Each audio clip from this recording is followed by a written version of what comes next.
اعوذ باللہ من الشیطان الرجیم بسم اللہ الرحمن الرحیم رب اشرح لی صدری ویسر لی امری واحلل عقدۃ من لسانی یفقهوا قولی رب زدنی علما وارزقنی فہما والحقنی بالصالحین اللہم علمنا رشدنا واعذنا من شرور انفسنا اللہم ارنا الحق حقا وارزقنا اتباعہ وارنا الباطل باطلا وارزقنا اجتنابہ۔ بہت ہی پیاری مشفقہ صدر جلسہ محترمہ ناصرہ خانم باجی صاحبہ اور میری بہت ہی پیاری پیاری قابل رشک طالبات جو اس مشن اور ویژن کو لے کے اٹھیں اور بڑے ہی دل جمعی کے ساتھ بڑے صبر و تحمل کے ساتھ انہوں نے اس مشن کو مکمل کیا۔ یہ کوئی معمولی چیز نہیں ہے۔ کل جب تکمیل قرآن کی اطلاع پہنچی تو رواں جو ہے کھڑا ہو گیا تھا اور آنکھیں نم تھیں۔ ایسی کیفیت تھی کہ یہ بچیاں قرآن کے اندر غوطہ ہو کر آ رہی ہیں، اور ان لوگوں کو بخوبی اندازہ ہوا ہوگا۔ یہ 2-3 سال سے پروگرام یہ چلا رہی ہیں، تو پچھلے سال بھی انہوں نے یہ پروگرام چلایا، لیکن وہ سال بھی انہوں نے سیم ایسے ہی چلایا تھا، لیکن اس سال پھر جو ہے اس میں حصہ لیا جن بہنوں نے، پھر جو ہے اس میں غوطہ زن ہوئیں تو پھر نئے موتی نکال کر لائیں، اور اندازہ ہوا ہوگا کہ قرآن کے بارے میں جو یہ کہا جاتا ہے کہ یہ ایک ایسا معجزہ ہے، ایسا سمندر ہے کہ اس میں جتنی بار ڈوبو گے اتنی بار قیمتی موتی سمیٹ کر لاؤ گے۔ تو یہ اتنے بڑے سفر سے طے کر کے آئیں، اور کل ایسا ہو رہا تھا، ہم لوگوں نے آپس میں بھی ڈسکس کیا کہ صحابہ اکرام کی کیا کیفیت ہوتی ہوگی جب وہ قرآن سے گزرتے ہوں گے۔ ہم اتنے کمزور ایمان والے، اتنے جو ہے ناقص عقل والے اور اتنے کمزور بندیاں، جب جو ہے ہماری یہ کیفیت ہے، تو صحابہ اکرام کی جب ان کے سامنے ڈائریکٹ اللہ کے رسول پیغامات سناتے تھے تو ان کی کیا کیفیت ہوتی ہوگی۔ تو وہ کیفیت کا جو ہے ہم اندازہ کر ہی نہیں سکتے۔ اللہ تعالیٰ ہم سب کی اس کوششوں کو قبول فرمائے۔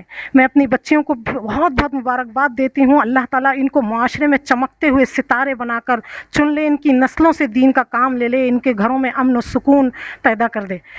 اور میں اپنے تمام شرکاء کا بھی تہہ دل سے استقبال کرتی ہوں۔ تمام کو میں جو ہے بہت ہی جو ہے دل کی گہرائیوں سے سلام پیش کرتی ہوں۔ السلام علیکم ورحمۃ اللہ وبرکاتہ۔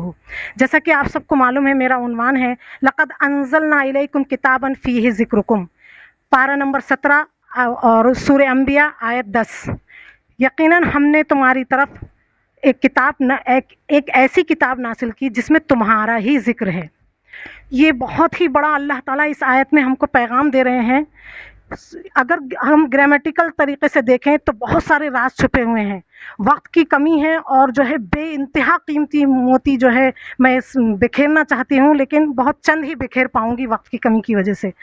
تو دیکھیے اللہ تعالیٰ نے جو ہے یہاں پر میں تھوڑا اشارہ کر دوں کہ کتاباً نکرہ کا لفظ استعمال کیا ہے، یعنی عام کتاب بنا دی یہاں پر، حالانکہ اللہ تعالیٰ نے قرآن کے لیے یعنی کہ اپنی کتاب میں قرآن کا جہاں کہیں بھی لفظ آیا ہے الف لام اس میں استعمال کیا ہے۔ ایک آدھ جگہ ایسا ہے جہاں پر اس کو عموم کیا ہے، اس کی اہمیت کی وجہ سے، اس سے فیض اٹھانے کے لیے، کیونکہ یہ عام کتاب ہے، ساری انسانیت کے لیے ہے، اس لیے اس میں کتاباً کا لفظ نکرہ کا آیا ہے۔ ذکرکم، جب کسی ذکر کو کم تمہاری ہی ذکر ہے، ذکر دیکھا جائے تو نکرہ ہے، کم کی طرف اس کی اضافت کر کے معرفہ کی طرف اس کو خصوص کر دیا کہ تمہارا ہی ذکر ہے۔ تو یہاں پر مفسرین یہ کہتے ہیں کہ قرآن کا مرکزی مضمون جو ہے انسان ہی ہے، کم سے مراد یہاں پر انسانیت ہے۔ تو مرکزی مضمون اس کا انسانیت ہے، اس کا مقصد ہدایت اور اعلیٰ کلمت اللہ ہے، اور جو ہے تو اس لیے اس کی جو ہے بہت اہم اس میں پیغامات چھپے ہوئے ہیں۔ اب ہم اپنے ٹاپک کے دوسرے پہلوؤں کی طرف آگے بڑھتے ہیں۔ دیکھیے حضرت عبداللہ ابن مسعود بڑے ہی جلیل القدر صحابی گزرے ہیں، ان کا قول ہے اطلب القلب فی ثلاثت مواقع فإن لم تجد قلبا فاسأل اللہ قلبا آخر۔ فرماتے ہیں کہ دل کو طلب کرو 3 جگہ پر، محسوس کرو تمہارا دل موجود ہے یا نہیں، 3 جگہوں پر۔ اگر تم وہاں پر دل پاؤ تو ٹھیک ہے، یعنی کہ تمہارا دل زندہ ہے، اور اگر تم دل نہ پاؤ وہاں پر تو پھر جو ہے تم اللہ سے دل کا سوال کرو کہ اللہ میرا دل، مجھے دل دے۔ میرے پاس دل فزیکلی تو ہے لیکن وہ زندہ نہیں ہے۔ تو وہ 3 مواقع کون سے ہیں کہ پہلا ہے قرآن پڑھتے وقت، یعنی یہ دیکھیں کہ قرآن پڑھتے وقت ہمارے اندر اثر ہو رہا ہے یا نہیں، ہمارے دل کی کیفیت تبدیل ہو رہی ہے یا نہیں، ہمارے ایمان میں اضافہ ہو رہا ہے یا نہیں، ہماری زندگی میں فرق آ رہا ہے یا نہیں۔ دوسرا ہے ذکر کی محفل، یعنی اللہ اور اس کے رسول کی باتیں ہو رہی ہیں، اللہ کا ذکر ہو رہا ہے، رسول اللہ صلی اللہ علیہ وسلم کی تعلیمات سنائی جا رہی ہیں، احادیث رسول سنائی جا رہی ہیں، کسی بھی قسم کی وعظ و نصیحت کی محفل ہے، اس میں ہمارا دل لگ رہا ہے یا نہیں، ہم تمام مصروفیات کو اوائڈ کر کے اور ہم پلاننگ کر کے اس ایسی محفلوں میں بھاگنے کی ہم کو لالچ رہتی ہے یا نہیں۔ تیسرا ہے تنہائی میں، جب ہم تنہا ہوں تو اس وقت ہم جو ہے کیا کرتے ہیں، ہماری مصروفیات کیا ہوتی ہے، بستر پر لیٹتے ہیں یا پھر جو ہے ہم گھر میں کوئی نہیں ہے، ہم اکیلے ہیں، کمرے میں اکیلے ہیں۔ اور اس کے علاوہ مومن تو محفل میں بھی اکیلا وقت نکال لیتا ہے اور اللہ سے رجوع ہو جاتا ہے۔ تو ہماری جو تنہائی ہوتی ہے، تو ہماری وہ تنہائی کیسی ہوتی ہے، ہمارا تعلق باللہ ہوتا ہے یا پھر ہم جو ہے شیطانی کاموں میں پھنس جاتے ہیں کہ کوئی نہیں دیکھ رہا ہے۔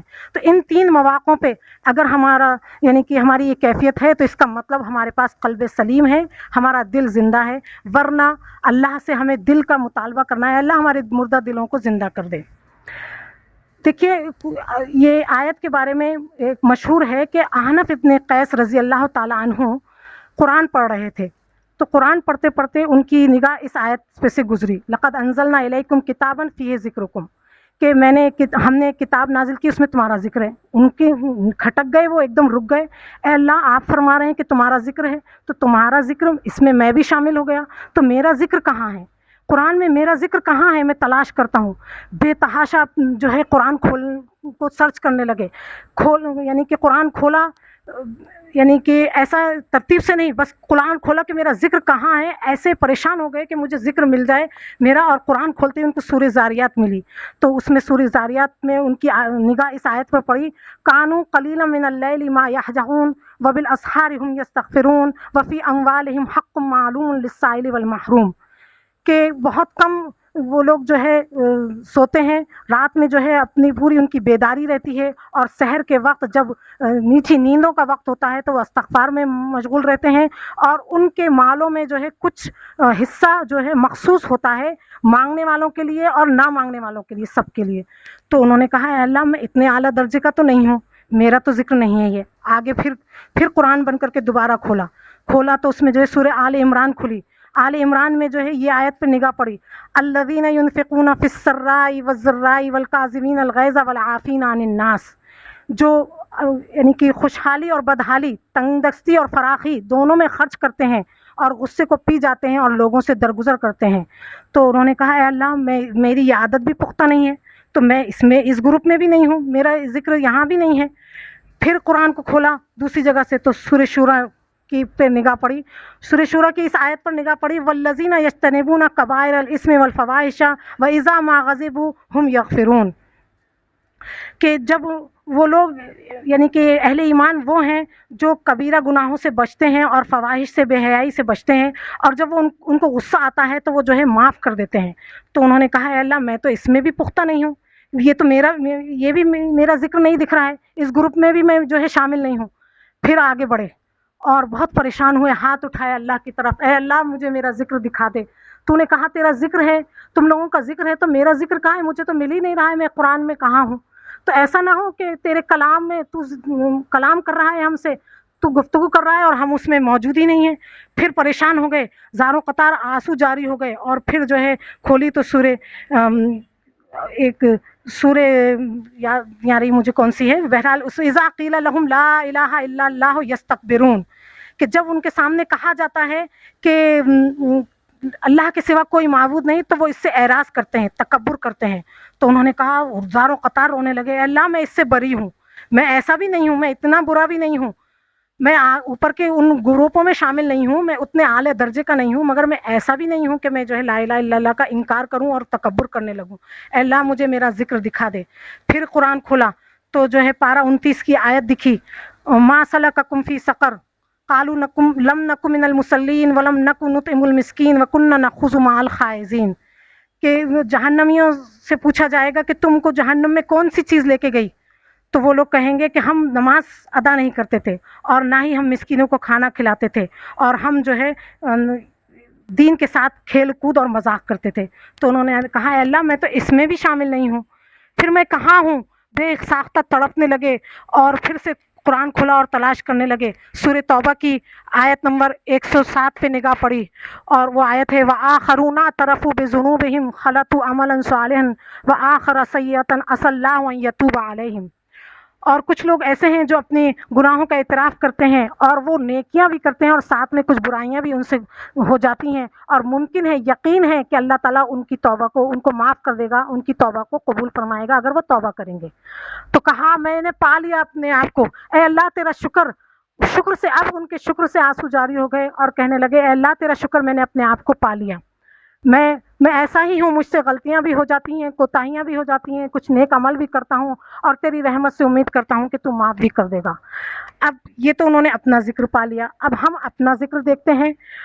قرآن ہمارے لیے بھی ہے، ہم میں سے ہر ایک کے لیے ہے۔ ذکرکم میں ہم بھی شامل ہیں، ہم میں کا ہر ایک فرد شامل ہے، چاہے وہ گناہ گار ہو، نیک ہو، متقی ہو، بدکار ہو، یعنی کہ نماز کا پابند ہو یا نہ ہو، منافق ہو، مسلم ہو، کافر ہو، یہودی ہو، منافق ہو، ہر ایک کا ذکر ہے، کائنات کے ہر انسان کا، ہر طبقے کا ذکر ہے۔ تو قرآن اللہ تعالیٰ نے ہمیں اسی لیے دیا ہے کہ ہم اپنے آپ کو اس میں تلاش کرتے رہیں، اور صرف کسی ایک پہلو کو نہیں، اپنے زندگی کے ہر پہلو کو، چاہے وہ تعلقات کا معاملہ ہو، چاہے وہ عبادات کا معاملہ ہو، چاہے وہ اللہ سے تعلق کا معاملہ ہو، بندوں سے تعلق کا معاملہ ہو، چاہے وہ کاروباری معاملات ہوں، خاندانی معاملات ہوں، یا ہمارے یعنی کہ دین کا معاملہ ہو، حلال حرام کا معاملہ ہو، ہماری زندگی کے کسی بھی معمولات کا، کسی بھی ایموشنز کا، کسی بھی جذبے کا، کسی بھی قسم کا معاملہ ہو، اس میں ہر چیز موجود ہے، اور ہماری زندگی کا کوئی ایک پہلو نہیں ہے، بہت سارے پہلو ہیں۔ تو ہر پہلو ہم جو ہے اپنا تلاش کر سکتے ہیں، ہم کہاں کھڑے ہوئے ہیں، اور پھر اس کے بعد ہم اس کی اصلاح بھی کر سکتے ہیں کہ اگر ہم کس درجے پہ ہیں، اگر ہم جس درجے پہ اللہ تعالیٰ چاہ رہا ہے اس درجے پر ہیں تو شکر بجا لائیں، اور اگر اس درجے پر نہیں ہیں تو پھر اپنا کریکشن کریں، اللہ کے آگے گڑ گڑائیں، اور پھر اس کا ساتھ ساتھ حل بھی موجود ہے وہاں پر، وہ حل ڈھونڈ کر ہم اپنی اصلاح کریں۔ اب دیکھیے ہم اپنے آپ کو دیکھتے ہیں، اب دیکھیے اگر ہم سب سے پہلے نوجوانوں کو لیں تو نوجوانوں کے بارے میں دیکھیے سورہ کہف میں اللہ تعالیٰ نے 15ویں پارے میں فرمایا انہم فتیۃ آمنوا بربہم وزدناہم ہدی۔ سورہ کہف میں کچھ نوجوان تھے جن کی تعداد 7 بتائی جاتی ہے، اختلاف کے ساتھ 9 بھی ہے، 6 بھی ہے، مختلف ہے، تو 7 پہ زیادہ اتفاق ہے۔ تو 7 لوگ تھے، وہ انہوں نے اس وقت کے بادشاہ کے سامنے کلمے کا اعلان کر دیا، اللہ کی توحید کا اعلان کر دیا تھا، اللہ کی وحدانیت کا اعلان کر دیا، تو بادشاہ وقت ان کا دشمن ہو گیا۔ تو ان لوگوں نے ایک پلان کیا کہ اب ہم اپنے غار میں پناہ لے لیتے ہیں۔ کتنے یعنی کہ بتایا جاتا ہے کہ وہ 15 سے 20 سال کی عمر کے تھے، یعنی کہ نوجوانوں کا میں یہ بتانا چاہ رہی ہوں یہاں پر کہ نوجوانوں کا ذکر قرآن میں کہاں ہے، ہر طبقے کا، ادھیڑ عمر، نوجوان، بوڑھے، اور کاروباری، امیر، غریب، سب کا۔ تو وقت کی کمی کی وجہ سے میں چند ہی بتا پاؤں گی، لیکن میں رہنمائی کر دوں گی کہ ہم کو اپنے آپ کو تلاش کرنا ہے۔ تو ان لوگوں نے جو ہے اپنا گھر بار چھوڑ دیا، اپنے رشتے دار چھوڑ دیے، اور حالانکہ کیا عمر تھی ان کی، نوجوانی کی عمر تھی، اور وہ جو ہے غار میں چلے گئے، غار میں جا کے چھپ گئے۔ تو اللہ تعالیٰ نے ان کے بارے میں فرمایا انہم فتیۃ آمنوا بربہم، وہ ایسے نوجوان تھے جو اپنے رب کے اوپر ایمان لائے، اور ہم نے ان کی ہدایت میں اور زیادہ اضافہ کر دیا، اور اللہ تعالیٰ نے ان کی ایسی حفاظت فرمائی کہ ان کو 309 سال تک ان دشمنوں سے، وقت کے بادشاہ سے چھپا کر وہاں سلایا، اور جب دوسرا بادشاہ یعنی توحید پرست بادشاہ آ گیا، جب ان کو بیدار کیا۔ اور یہ ایک تفصیلی واقعہ ہے، اس واقعے کی طرف فی الوقت جانا ہمارا مقصود نہیں ہے، لیکن بتانا یہ مقصود ہے کہ ہر گروپ کا جو ہے ذکر موجود ہے۔ آج ہم ہمارے نوجوانوں کو دیکھیں، لڑکیاں ہوں یا لڑکے ہوں، ان کا کیا جذبہ ہے، کیا مصروفیت ہے، دین سے کیا تعلق ہے، دین کے لیے کیا قربانیاں دے رہے ہیں۔ صرف یہی نہیں، آپ دیکھ لیجئے زید بن ثابت کی عمر کیا تھی، اور جو ہے اپنے حضرت علی رضی اللہ عنہ کی عمر کیا تھی، حضرت عمر کی عمر کیا تھی، حضرت بلال کی عمر کیا تھی، اور گناتی چلی جاؤں تو سینکڑوں نوجوان جنہوں نے اپنی جوانی اسلام میں کے راہ میں صرف آسانی سے ہی نہیں لگائی بلکہ انتہائی تکلیفوں کو جھیل کے لگائی۔ آج تو بہت ساری آسانیاں ہیں، اور اس کے باوجود بھی جو ہے ہمارا نوجوان خاص طور سے جو ہے فونوں میں تو ایسے مصروف ہیں، رمضان تو آتا ہے تو ایسا لگتا ہے جیسے کہ فون اور نیند کے لیے آ رہا ہے، جو وقت ہے بس مختصر سی نماز پڑھی، ٹکریں ماری، اور جو ہے پھر اپنے فون لے کے پڑھ گئے یا سو گئے، رات بھر فون ہے، یا پھر جو ہے سونے میں پورا دن گزرتا ہے، نمازیں قضا ہو رہی ہیں، ظہر کی نماز قضا ہو رہی ہے، بے وقت سو رہے ہیں، ڈسپلن کے لیے اس یعنی کہ رمضان آتا ہے اور زیادہ ڈسپلن سے آؤٹ ہو جاتے ہیں، جبکہ وہاں پر نوجوانوں کا یہ جو ہے ذکر کیا گیا۔ پھر اس کے بعد دیکھیے ہم آگے بڑھتے ہیں تو ایک اور ذکر ہے کہ وَوَصَّيْنَا الْإِنسَانَ بِوَالِدَيْهِ حَمَلَتْهُ أُمُّهُ كُرْهًا وَوَضَعَتْهُ كُرْهًا وَحَمْلُهُ وَفِصَالُهُ 30 شهرا حتى إذا بلغ أشده، کہ ہم نے جو ہے انسان کو تاکیدی حکم کیا کہ وہ اپنے والدین کے ساتھ احسان کرے، کیونکہ اس نے جو ہے ان کی ماں نے ان کو جو ہے تکلیف سے جنا، تکلیف سے کئی یعنی کہ مہینے 30 مہینے دودھ پلانے اور حمل کی مدت رہی، یہاں تک کہ وہ جوانی کو پہنچ گیا۔ تو اب جوانوں کے لیے یہاں پر احکام کیا ہے؟ احکام یہ ہے کہ وہ جو ہے اللہ کی راہ میں آ جائیں، وہ جو ہے کیا کریں، وہ حتی اذا بلغ اشدہ 40 سنتاً، اشدہ سے مراد یہاں پر یعنی کہ 20 سے 25 سال اور پھر 40 سال تک کی جو عمر آ جاتی ہے وہ جوانی کی آ جاتی ہے، اور پھر 40 تک کی جو ہے 40 کی جو عمر آتی ہے وہ جو ہے ایک ٹھہراؤ کی اور سنجیدگی کی عمر آ جاتی ہے۔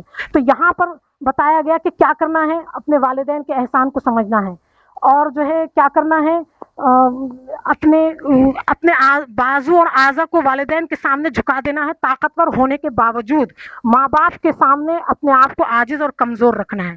پھر اس کے بعد اسی آیت میں جو ہے آگے کے مرحلے نوجوانوں کا ذکر، یعنی کہ 40 سال کے ادھیڑ عمر کا ذکر ہے کہ ادھیڑ عمر کے بعد کیا کرنا ہے، وہ بلغ 40 سنتاً، جب 40 سال کو پہنچ جائیں تو کیا کہیں، یہ کہیں ہم میں سے بہت سارے ایسے ہیں جو 40 سال کی عمر تک پہنچ گئے ہیں، تو وہ کیا کریں کہ وہ کہیں رب اوزعنی ان اشکر نعمتک التی انعمت علی وعلی والدی وان اعمل صالحا ترضاه واصلح لی فی ذریتی انی تبت الیک وانی من المسلمین۔ اب میں پورا ترجمہ نہیں کرتے ہوئے میں اصل نقطے کی طرف آتی ہوں کہ ہم کو کیا کرنا ہے کہ اللہ کی طرف رجوع ہو جانا ہے۔ 40 سال کی عمر ایک ایسی سا دور ہے، ایسی پختگی کا دور ہے کہ اس عمر میں انسان کو دنیا سے بے رغبت ہو کر اپنا زیادہ وقت اللہ کی طرف لگانا چاہیے، اور اولاد کی اصلاح کی زیادہ فکر کرنا چاہیے، اور اللہ کی طرف زیادہ رجوع کرنا چاہیے، توبہ استغفار زیادہ کرنا چاہیے۔ تو یہ کیا ہے، اور یعنی کہ علماء لکھتے ہیں، مفسرین لکھتے ہیں کہ 40 سال کی عمر تک جس نے اپنے آپ میں صبر و تحمل اور اپنے آپ کی اصلاح نہیں کر لی، ایک ڈگر پر نہیں لے آیا، ایک نہج پر نہیں لے آیا، پھر وہ زندگی میں کبھی بھی نہیں لا سکتا اپنے آپ کو۔ جو 40 سال کی عمر تک نہیں سدھر سکا، جوانی سے لے کے 40 سال کی عمر تک اس نے اپنے آپ کے ویژن اور مشن بنا کے اس پہ نہیں جم گیا، تو پھر جو ہے آگے وہ کچھ بھی نہیں کر سکتا ہے۔ تو اس لیے یہاں پر 40 سال کی عمر کے لوگوں کو بھی تاکید کر دی گئی۔ اب اس کے بعد ہم دیکھتے ہیں اگر ہم ماں باپ ہیں تو ہمیں کیا کرنا ہے، ماں باپ کا ذکر قرآن میں کس طریقے سے موجود ہے۔ دیکھیے خضر علیہ السلام اور موسیٰ علیہ السلام دونوں جو ہے ایک گاؤں میں پہنچے، وہاں گاؤں والوں سے کھانے پینے کے لیے مانگا، تو وہ گاؤں والے کنجوس تھے، ان لوگوں نے کھانا پینا دینے سے انکار کر دیا، تو کیونکہ وہ لوگ جو ہے بہت بخیل اور کنجوس تھے۔ اب یہ دونوں جو ہے واپس وہاں سے نکلے، وہیں پر ٹھہر گئے، بھوک سے نڈال ہو کے ایک دیوار کا سہارا لے کے بیٹھ گئے۔ اچانک خضر علیہ السلام نے دیکھا کہ ایک دیوار گر رہی ہے، تو جلدی سے انہوں نے اٹھ کے جو ہے اس کے دیوار کے قریب جا کر اس کو دیوار کو درست کیا۔ جب دیوار کو درست کیا تو موسیٰ علیہ السلام ذرا جلالی اور تیز قسم مزاج کے تھے، تو انہوں نے کہا کہ خضر علیہ السلام سے ناراضگی کا اظہار کیا کہ آپ نے یہ دیوار جو ہے کیوں سیدھی کر دی، یہ ان لوگوں کی کنجوس لوگوں کی دیوار تھی، آپ ان سے جو ہے کچھ معاوضہ طے کر لیتے دیوار صحیح کرنے سے پہلے، کہ اگر کچھ معاوضہ دے دیں، معاوضے میں ہمیں کھانا پینا ہی دے دیں تو ہماری بھوک مٹ جاتی اور آپ دیوار سیدھی کر دیتے۔ تو خضر علیہ السلام نے ان سے کہا تھا کہ دیکھو میں نے تم سے کہا تھا کہ کچھ معاملات ایسے ہوں گے تم بیچ میں نہیں بولنا، تم صبر نہیں کر پاؤ گے، لیکن تم نے کہا تھا کہ تم صبر کر لو گے، خیر میں جو ہے اس کی تفصیل آگے بتاؤں گا۔ پھر انہوں نے جو ہے بتاتے اس کی تفصیل کئی چیزیں ایسی پیش آئیں، ان میں سے ایک یہ بھی پیش آئی تھی۔ تو خضر علیہ السلام نے اس کی وضاحت کی کہ دراصل یہ جو دیوار تھی، یہ دیوار جو ہے وَأَمَّا الْجِدَارُ فَكَانَ لِغُلَامَيْنِ يَتِيمَيْنِ فِي الْمَدِينَةِ وَكَانَ تَحْتَهُ كَنْزٌ لَهُمَا وَكَانَ أَبُوهُمَا صَالِحًا فَأَرَادَ رَبُّكَ أَن يَبْلُغَا أَشُدَّهُمَا وَيَسْتَخْرِجَ كَنْزَهُمَا رَحْمَةً مِّن رَّبِّكَ۔ یہ جو دیوار تھی یہ 2 یتیم بچوں کی تھی، اور اللہ تعالیٰ یہ چاہتا تھا کہ جب وہ جوان ہو تو اپنے ہاتھ سے دیوار کے نیچے خزانہ جو ہے ان کے باپ نے جو ہے چھپا دیا تھا، اور اللہ تعالیٰ یہ چاہتا تھا کہ وہ خزانے کا علم گاؤں والوں کو نہ ہو، کیونکہ وہ لوگ بخیل ٹائپ کے، کنجوس ٹائپ کے ہیں، تو وہ لوگ کیا کریں گے، یہ اس پر قبضہ کر لیں گے اور یہ یتیموں کے مال کو ہڑپ کر لیں گے۔ اس لیے اللہ تعالیٰ نے جو ہے خضر علیہ السلام کو اشارہ کیا، اور انہوں نے خضر علیہ السلام نے اللہ کے حکم سے اس دیوار کو درست کیا تھا۔ اب اس کی وجہ کیا بتائی، مین نقطہ کیا ہے یہاں پر یہ واقعہ سنانے کا مقصد، کہ بتایا کانا ابوہما صالحا، ان کا والد بہت نیک تھا۔ تو ہم ماں باپ ہیں، یہاں پر ہم رک کر ٹھہر کے دیکھیں، ہر ماں باپ یہ دیکھے کہ ہم کیا نیک ہیں یا نہیں ہیں۔ اگر یہ اس حدیث کی تفسیر میں بہت سارے مفسرین نے بہت ساری پیاری پیاری باتیں لکھی ہیں، اگر ماں باپ نیک ہوں تو اولاد ضائع نہیں ہوتی ہے، اور اولاد تو اولاد کی کوئی چیز بھی ضائع نہیں ہوتی ہے۔ اللہ تعالیٰ نے کیسے خضر علیہ السلام کے ذریعے دبے ہوئے خزانے کی حفاظت فرما دی، ایسے ہی اللہ تعالیٰ اپنی مدد سے، غیبی امداد سے نیک ماں باپ کی اولاد کی بھی حفاظت فرماتا ہے، اور ان کی مال جائیداد وغیرہ کی بھی حفاظت فرماتا ہے۔ آخرت میں تو اجر دے گا ہی دے گا، دنیا میں بھی جو ہے ان کی حفاظت فرماتا ہے۔ ہاں البتہ یہ نہیں ہے، اس کا مطلب یہ نہیں ہے کہ کوئی تکلیف نہیں پہنچے گی، آزمائشیں نہیں آئیں گی، آزمائشیں تو آئیں گی۔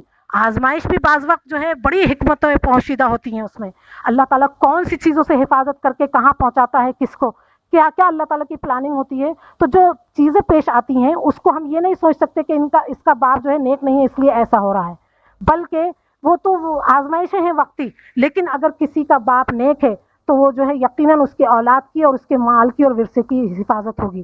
اب نیکی کا معیار بھی میں تھوڑا سا مختصر بتاتے چلوں کہ نیکی کا معیار کیا ہے۔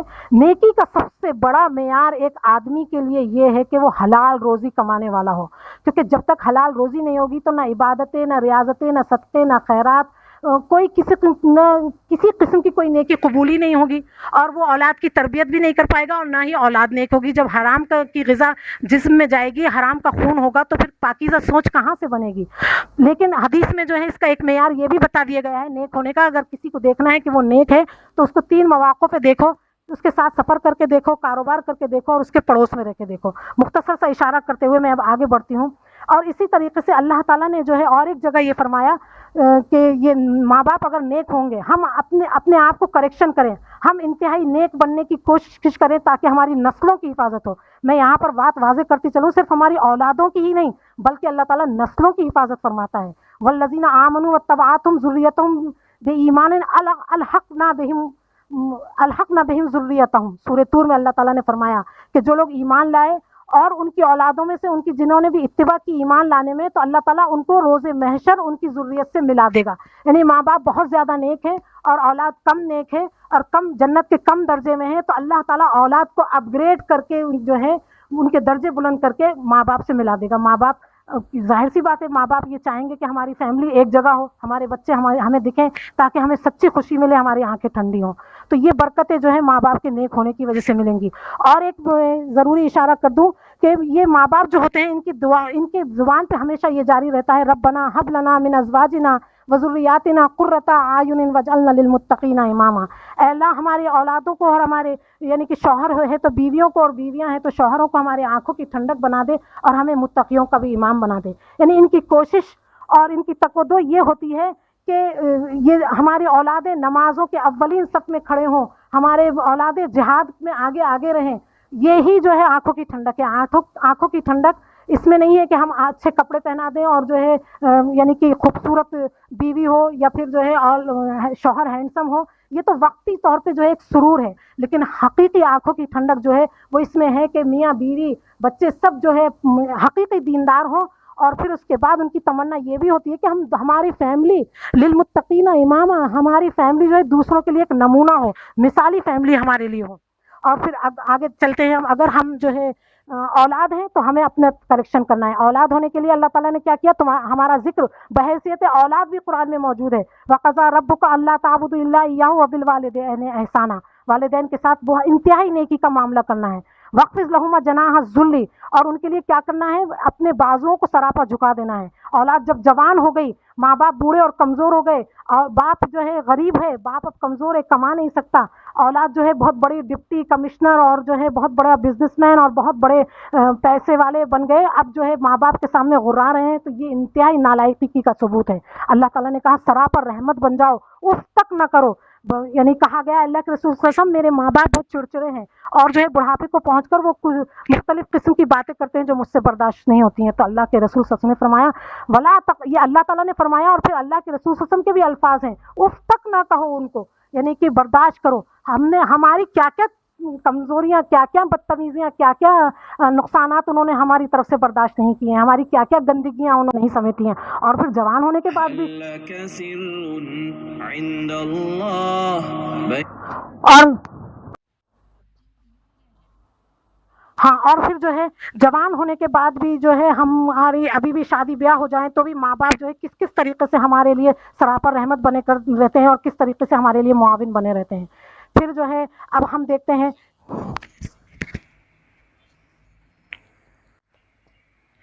دیکھو پروگرام چل رہا، میں بعد میں بات کرتی ہوں، سوری میری اسپیچ چل رہی، بعد میں بات کرتی ہوں میں. ہلو، ہاں ہلو، آ رہی آواز؟ ہاں دیکھیے، اب اس کے بعد ہم دیکھتے ہیں کہ بزنس مین، بڑے مالدار لوگوں کے بارے میں اللہ تعالیٰ نے کیا فرمایا. ایک طویل آیت میں قارون کا قصہ بیان کرتے ہوئے اللہ تعالیٰ نے فرمایا ما ان مفاتح لتنوء بالعصبة اولي القوة اذ قال له قومه لا تفرح ان اللہ لا يحب الفرحین. قارون کے میں واقعے کی طرف نہیں جاتے ہوئے میں کیونکہ دوسرے نکات بھی بیان کرنا ہے، میں بتاتی ہوں کہ اللہ تعالیٰ نے فرمایا کہ لا تفرح، مالدار لوگوں کو جو ہے یعنی کہ خوش نہیں ہونا چاہیے. اس بات یہاں پر خوشی سے مراد تکبر ہے، اپنے آپ کو بڑا سمجھ کر اپنا ایٹیٹیوڈ جو ہے ایسا نہیں بنا لینا چاہیے کہ سامنے والے کو حقیر سمجھیں. ان اللہ لا يحب الفرحین، اللہ تعالیٰ کسی بھی اترانے والے متکبر کو پسند نہیں فرماتے ہیں. بلکہ کیا کرنا چاہیے، اس کے اپوزٹ اللہ تعالیٰ نے ہم یہاں پر میں بتا رہی ہوں، مالدار اپنا ذکر دیکھیں یہاں پر کہ مالداروں کے بارے میں اللہ تعالیٰ کیا کر فرما رہا ہے. اللہ تعالیٰ فرماتا ہے احسن کما احسن اللہ الیک، تم بھی ایسے ہی بھلائی کرو جیسے اللہ تعالیٰ نے تمہارے ساتھ کی. تمہیں جو ہے خوشیوں سے نوازا، تمہیں مالداری سے نوازا، وسعت عطا کی، تو تم بھی جو ہے اللہ کے بندوں کے ساتھ اسی طریقے سے احسان کا معاملہ کرو.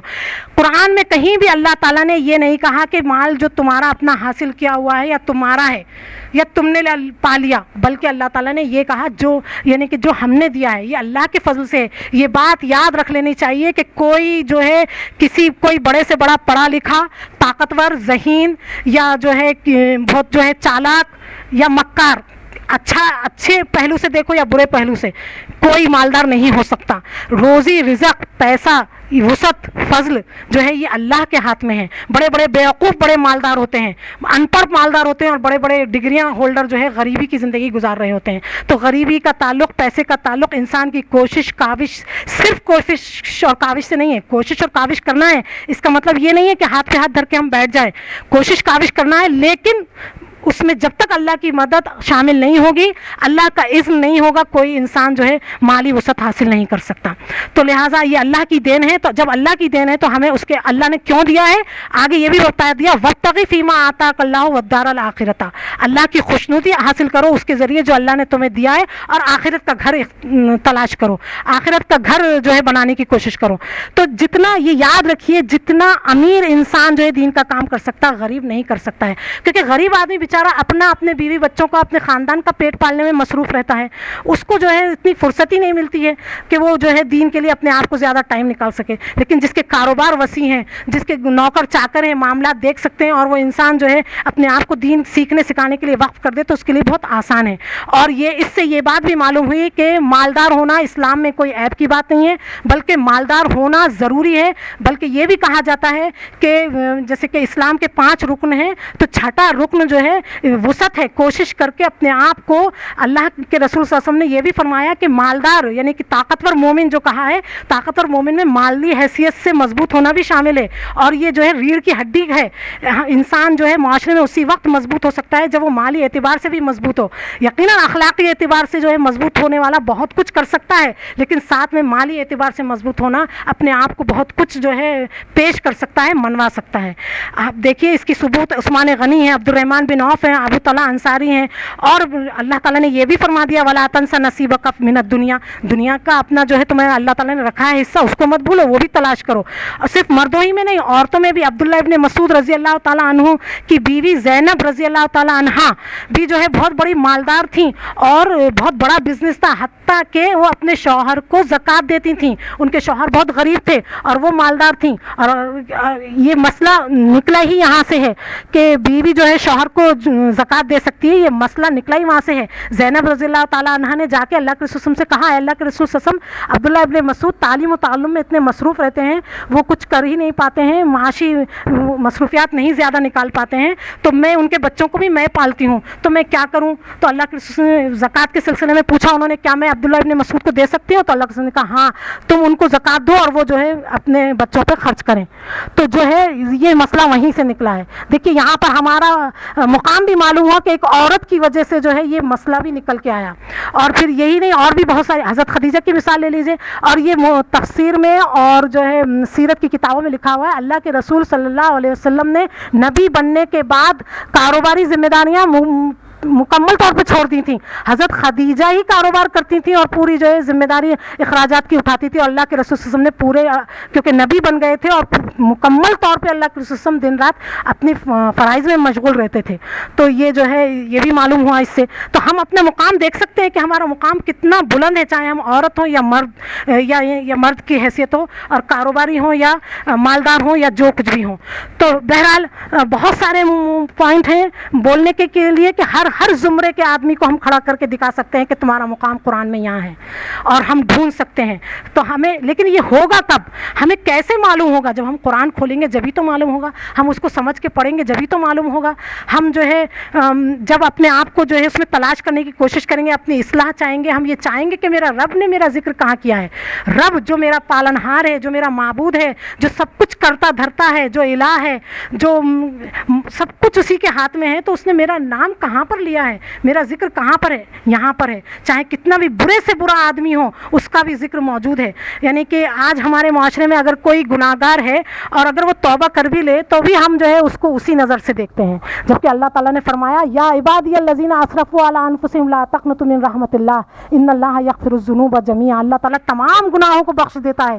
کسی, یعنی کہ آپ کو معلوم ہے, آپ کتابیں اٹھا کے دیکھیے, 99 قتل بھی ہو گئے, 100 قتل بھی ہو گئے, تو اللہ تعالیٰ نے توبہ قبول کر لی. یعنی کہ بڑے سے بڑے زانی اور زانیہ کی, شرابی کی, ہر ایک کی توبہ کی مثالیں موجود ہیں.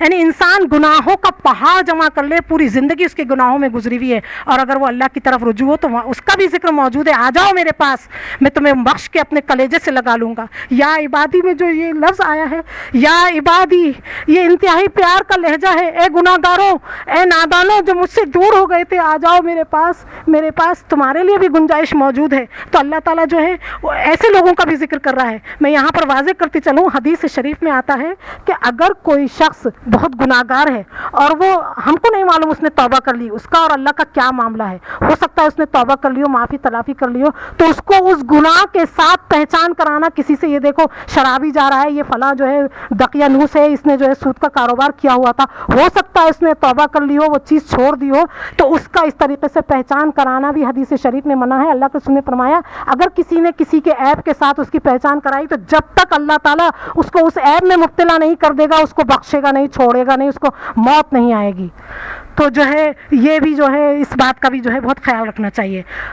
یعنی حرام کھانے والوں کا بھی اکالون للسحت قرآن میں لفظ آیا کہ یہاں پر جو حرام کھاتے ہیں وہ بھی دیکھ لیں. یہ کن کے بارے میں؟ یہودیوں کے بارے میں. یہود لوگ سود خور, مال غصب کرنے والے, مال کے اوپر مر مٹنے والے, یہودیوں کی صفت ہے یہ کہ مال کہیں سے بھی مل جائے, بس مال مل جائے.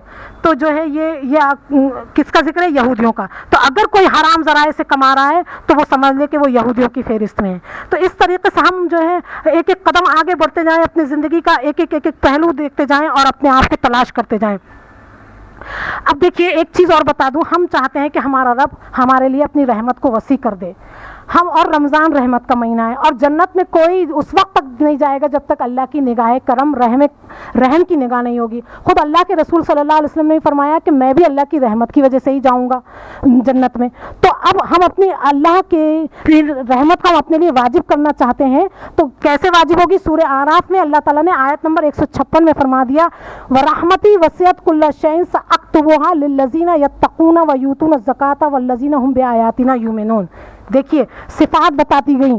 ہم چاہتے ہیں کہ ہمارے رب کی رحمت ہمارے لیے واجب ہو جائے. ہم دن رات دعا کر رہے ہیں. رمضان کا مہینہ بھی اسی لیے آیا ہے کہ رحمتوں کو سمیٹ لو, رحمت کو واجب کرا لو, اور یہ سراپر رحمت کے نزول کا مہینہ ہے. اب واجب کیسے کرائیں گے؟ اللہ تعالیٰ نے یہاں پر واجب کا لفظ استعمال کیا ہے, سأکتبھا, میں نے عنقریب میں لکھ دوں گا اس کے لیے. کس کے لیے؟ جو تقوی اختیار کرتے ہیں, تقوی کی زندگی اختیار کرتے ہیں. تقوی کس کو کہتے ہیں؟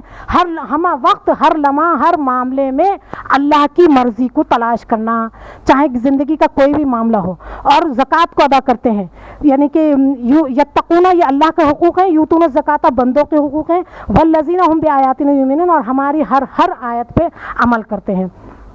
تو یہ کیا ہو گیا یہاں پر؟ ہم یعنی کہ ہمیں یہ بھی بتا دیا گیا کہ تم رحمت کو واجب کرنا چاہتے ہو, دیکھو تمہارا ذکر یہاں موجود ہے, رحمت ایسے واجب ہوگی.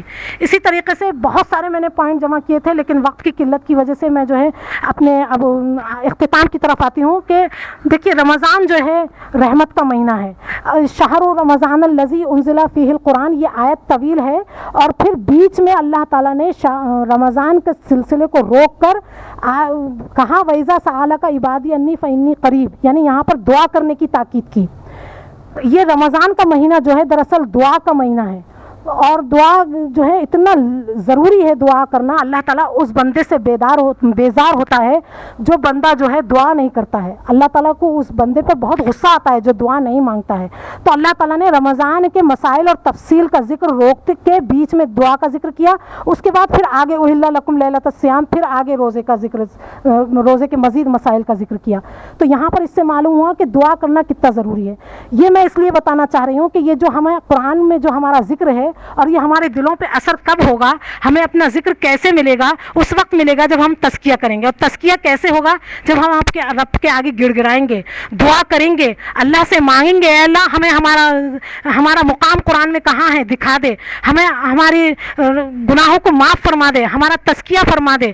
اور ہم دیکھیے قرآن کا جو نزول ہے نا وہ 3 قسم کا نزول ہے. ایک تو جو ہے لوح محفوظ میں اللہ تعالیٰ نے نازل کیا, دوسرا قلب نبی پہ اس سے نازل کیا, اور تیسرا جو ہے ہر مومن کے دل پہ نزول ہوتا ہے آیات قرآنی کا. لیکن کب ہوتا ہے؟ جب اس کا تزکیہ ہو جائے. تو ہمیں اپنا تزکیہ کرنا ہے, تزکیے کا بھی قرآن میں ذکر موجود ہے. تو بہرحال قرآن کو اس انداز سے پڑھیے کہ اپنے آپ کو وہاں کھڑا کریے, اور کھڑا کر کے دیکھیے کہ یہ آیت میں ہوں اللہ کا شکر, نہیں ہوں تو میں کیسے اس آیت میں میرا بھی ذکر شامل ہو جائے, اس گروپ میں میں بھی شامل ہو جاؤں. اور اس کے علاوہ ہماری جو کچھ بھی مسائل ہیں, جو کچھ بھی پریشانیاں ہیں, اولاد کی ہیں, شوہر کی ہیں, کاروبار کی ہیں, صحت کی ہیں, ان تمام کو دعاؤں میں ڈھال کے اللہ کے سامنے پیش کریں, اور پھر جو ہے اللہ کے آگے گڑ گڑائیں. اب دیکھیے روزہ جو ہے ہمارا, یہ سب تمام چیزیں ہمارے اوپر قرآن کا کتنا اثر ہوا, ہم نے قرآن سے کیا لیا, یہ تب جو ہے رمضان کے بعد ہم کو دکھائی دے گا. اور روزے کے قبول ہونے کی بھی جو ہے یہ دلیل ہے کہ روزے کا قبول ہوا یا نہیں ہوا, اس کے اثرات رمضان کے بعد دکھائی دیتے ہیں. اور وہ کیسے محسوس ہوتا ہے؟ یہ ایسے محسوس ہوتا ہے کہ ہم قرآن سے کیا سمیٹ کے لائے, اور وہ صرف ہم زیادہ محسوس کر سکتے ہیں. سامنے والا کم محسوس کرے گا کہ ہم ان کے اندر عاجزی آ گئی, انکساری آ گئی, نرم مزاج ہو گئے, قرآن سے بہت ساری صفتیں ڈھونڈ کے لے کے آئے ہم پورے رمضان کے مہینے میں. اس کے علاوہ ہمارا ضمیر خود جو ہے ہم کو جو ہے بتائے گا. تو قرآن رمضان کے مہینے میں ایک کام یہ بھی کرنا ہے کہ ہمیں اپنے آپ کا جو ہے وکیل نہیں بن کے, جج بن کے, اور جو ہے جج بن کے سختی سے جو ہے اپنے آپ کو آرڈر دینا ہے کہ یہ غلط ہو رہا ہے, قرآن یہ کہہ رہا ہے, مجھے یہ کرنا ہے. یعنی کہ خاندانی معاملات میں لڑائی جھگڑے ہر معاملے میں, یعنی کہ حتی یحکموک کا فیما شجر بینہم, دیکھیے یہاں بھی ذکر آ گیا ہمارا کہ تمہارے آپس میں کوئی بھی معاملات ہو, جب تک تم سر تسلیم خم نہیں کر دو گے, اللہ کے فیصلے کے مطابق تم معاملہ نہیں کرو گے, تم مومن ہو ہی نہیں سکتے.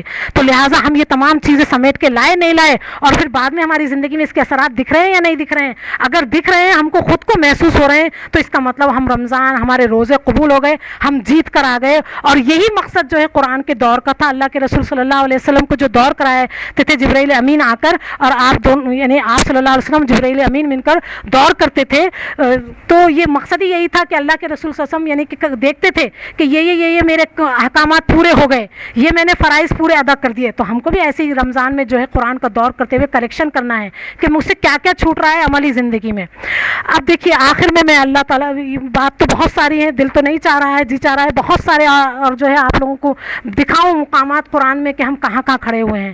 لیکن میں آخر یہ ایک بات کی طرف اب ایک چھوٹا سا واقعہ سناتے ہوئے بات کو ختم کرتی ہوں. علامہ ابن تیمیہ رحمۃ اللہ علیہ فرماتے ہیں کہ میں ایک مرتبہ جو ہے گزر رہا تھا راستے سے, تو ایک ماں جو ہے اپنے بیٹے کو بہت برا برا مار کے گھر سے باہر نکال رہی تھی کہ تو بہت ضدی ہے, نالائق ہے, نافرمان ہے, اور میں تجھے جو ہے اب گھر میں نہیں رکھوں گی, تو نکل. دروازہ کھول کے اس کو باہر دھکل رہی تھی, اور اس کو اس نے دھکل دیا زبردستی اور دروازہ لگا لیا. بچہ جو ہے زاروں قطار رو رہا تھا, روتے روتے جو ہے وہ چلا گیا, اور اس نے اندر سے ماں کہہ رہی تھی کہ تو اب تو آنا نہیں, تو میں نے تجھے بہت برداشت کر لیا, تو بہت نافرمان ہے, بہت ضدی ہے, تو چلا جا یہاں سے. اور بچہ جو ہے چلا گیا. بہت دیر تک اس نے انتظار کرا, ماں نے دروازہ نہیں کھولا, تو بچہ جو ہے چلا گیا گلی کے نکڑ تک جا کر, واپس آ کے پھر وہیں دروازے کی دہلیز پہ بیٹھ گیا. تو کسی کام سے ماں نے دروازہ کھولا, دیکھا بچہ وہیں بیٹھا ہوا ہے, وہ بھی اس وقت بھی اس کا غصہ ٹھنڈا نہیں ہوا تھا. اس نے پھر کہا تو گیا نہیں, اور پھر مارنا شروع کر دیا کہ تجھ سے میں عاجز آ چکی ہوں, تو بہت ضدی ہے, نافرمان ہے, اور میری بات نہیں سنتا ہے. تو بچے نے کہا اے ماں, میں گلی کے نکڑ تک گیا تھا, لیکن میں یہ سوچ کے واپس آ گیا کہ مجھے میں محنت کر کے کھانا پینا تو حاصل کر لوں گا, لیکن جو تیری محبت ہے وہ مجھے کہیں نہیں ملے گی. تو آج ضرورت اس بات کی ہے کہ ہم بھی اللہ کا در پکڑ کے بیٹھ جائیں. اے اللہ, ہم بہت گناہ گار ہیں, بہت ضدی ہیں, تیرے منع کرنے کے باوجود بار بار بھٹک جاتے ہیں, تجھ سے وعدہ کرتے ہیں پھر وعدہ توڑتے ہیں. آج ہم یعنی کہ ہم کہیں بھی چلے جائیں ہم ذلیل و خوار ہی ہوں گے. اللہ, ہم تیرا دامن پکڑ کے آج بیٹھے ہوئے ہیں, ہم تیرا دامن نہیں چھوڑیں گے. تیری جیسی محبت اور شفقت کہیں نہیں ملے گی. اے شفیق مولا, تو ہم بھی جو ہمارے اوپر بھی. تو ابن تیمیہ فرماتے ہیں کہ اللہ کی رحمت بھی ایسی ہے, ماں کا دل تڑپ گیا, اور ماں کی شفقت غالب آ گئی, اور اس نے بچے کو اٹھا کے کلیجے سے لگا لیا اور اندر بلا لیا. تو یقین جانیے رمضان کا مہینہ تو اللہ تعالیٰ تو ایسا رحیم ہے, ایسا غفور ہے. میں یہ ایک الگ ٹاپک ہے, میں آپ کو وضاحت کرتی کہ کس درجے کی رحمت برستی ہے. حتیٰ کہ اللہ تعالیٰ جو ہے گناہوں کو بھی جو ہے صرف معاف ہی نہیں کرتا ہے, بلکہ ان گناہوں کے بدلے نیکیاں لکھ دیتا ہے. بلکہ ایک بندے نے یہ کہا, اللہ تو نے صغیرہ گناہوں کے بدلے تو نے نیکیاں لکھ دی, تو میں تو کبیرہ گناہوں کے بڑے, جب میں نے بڑے بڑے گناہ کیے تھے تو میں بڑا بڑا اجر مانگتا ہوں اب تجھ سے. اللہ تعالیٰ اپنی رحمت کو اتنا عام اور بے باک کر دیتا ہے بندے کو کہ کیا مانگنا ہے مانگو, کبیرہ گناہوں کے بدلے بھی میں تمہیں جو ہے کبیرہ جو ہے انعامات دوں گا. تو جو ہے ہم میں بھی آج اسی بات کی ضرورت ہے, ہم آ کر اللہ کے در پہ بیٹھ جائیں. اے اللہ, ہمیں ہمارا قرآن میں ہمارا مقام دکھا دے, ہمیں قرآن سے مسئلے حل کرنے کی توفیق دکھا دے. اے اللہ, آج ہمارے مسلمان کیسے کیسے ویڈیو آ رہے ہیں, کس قدر ظلم و زیادتی ہو رہی ہے. اے اللہ, تو اپنی رحمت سے, ہم بہت ہی ضدی ہیں, بدتمیز ہیں, نافرمان ہیں, بھٹکے ہوئے ہیں, بہت کمزور ہیں, مگر ہم تیرے در سے آج نہیں ہٹیں گے جب تک تو مسلمانوں پر رحم نہیں فرمائے گا. اے اللہ, تو رحم فرما, اے اللہ تو رحم فرما دے. تو ہم کو جو ہے ایسے ہی اللہ تعالیٰ سے آج سمٹ جانے کی ضرورت ہے, اور اللہ کی رحمت تو ضرور جوش میں آئے گی. جب ایک اللہ ماں کی آ سکتی ہے جو صرف جس نے 9 مہینے پیٹ میں رکھا ہے, وہ اس کی شفقت جوش میں آ سکتی ہے, تو اللہ کی شفقت تو بدرجہ اولا جوش میں آئے گی, جس نے جو ہے ہم کو ہماری جو ہے ماں کے پیٹ میں ہوا, پانی, غذا سب کچھ پہنچا کے ہماری تخلیق فرمائی. تو اللہ تعالیٰ سے میری دعا ہے, اللہ تو امت مسلمہ پہ رحم فرما, ان کو جو ہے قرآن کے ذریعے مضبوطی عطا فرما, ایسی مضبوطی عطا فرما جیسے کہ صحابہ اکرام قلیل تعداد کے باوجود جو ہے کثیر پر غالب آ جاتے تھے. ان کا جو دبدبہ اور رعب تھا, اے اللہ آج مسلمانوں کو وہ رعب اور دبدبہ بنا دے, ان کو قرآن سے جوڑ دے, اپنی رحمت سے جوڑ دے, ان کو اپنے در پہ لے آئے. اللہ مسلمانوں کو اپنے در پر لا کر ان کو رعب اور دبدبے والا بنا دے. آمین ثم آمین. وما علینا الا البلاغ. السلام علیکم ورحمۃ اللہ وبرکاتہ. وعلیکم السلام ورحمۃ اللہ وبرکاتہ. باجی, آپ کے خطاب پر صرف یہی کہوں گی, دل نشیں طرز تکلم منفرد حسن بیاں, دل نشیں طرز تکلم منفرد حسن بیاں, آپ کی باتوں میں پنہاں درد دل کی داستاں. جزاک اللہ خیر, تقبل اللہ منا و منکم. بہنوں, ایک اعلان کرنا تھا.